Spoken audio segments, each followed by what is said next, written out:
السلام علیکم ورحمۃ اللہ وبرکاتہ۔ ناظرین، مولانا اعظم طارق شہید بجا طور پر بڑے آدمی کہلانے کے حقدار تھے۔ انہوں نے اپنی زندگی بلکہ بھرپور جوانی کے 8 سال جیلوں میں گزارے۔ ان کی جیل ایسے بھی نہیں ہوتی تھی جیسے میاں نواز شریف صاحب یا شرجیل میمن صاحب کے لیے ہوتی ہے، بلکہ مولانا اعظم طارق شہید رحمۃ اللہ علیہ فرماتے تھے، چوہنگ سینٹر میں نے کئی مہینے تک سورج نہیں دیکھا۔ جیلوں میں ہونے والا ہر ظلم و تشدد مولانا اعظم طارق شہید نے اپنے جسم پر برداشت کیا۔ پیرول پر رہا ہوئے تو خود کا جسم زخموں سے چھلنی تھا۔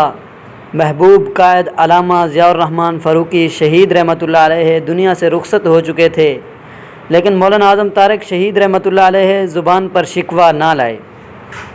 8 سال کی اسیری کے بعد جب جیل سے رہا ہوئے تو مجھے یاد ہے کہ 10 اگست 1999 کو حیدرآباد فتح مبین کانفرنس میں تشریف لائے۔ زبردست استقبال ہوا۔ مارکیٹ چوک حیدرآباد میں تل دھرنے کو جگہ نہیں تھی۔ ہزاروں لوگ ان کی ایک جھلک دیکھنے کو بےتاب تھے، لیکن اس مرد قلندر نے یوں کہا کہ ہم آئندہ یوم آزادی نہیں منائیں گے۔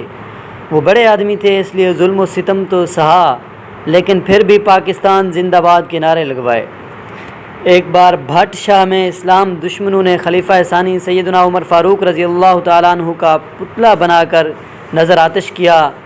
میں اور قاری مشتاق فاروقی مرحوم ڈپٹی کمشنر حیدرآباد سے ملنے گئے۔ اس وقت بھٹ شاہ حیدرآباد ضلع میں شامل تھا۔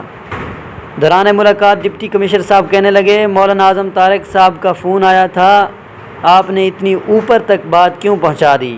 یعنی توہین صحابہ حیدرآباد ضلع میں ہوئی، لیکن مولانا اعظم طارق شہید باوجود مرکزی صدر ہونے کے جھنگ سے فون کر کے ڈپٹی کمشنر سے رپورٹ لے رہے تھے۔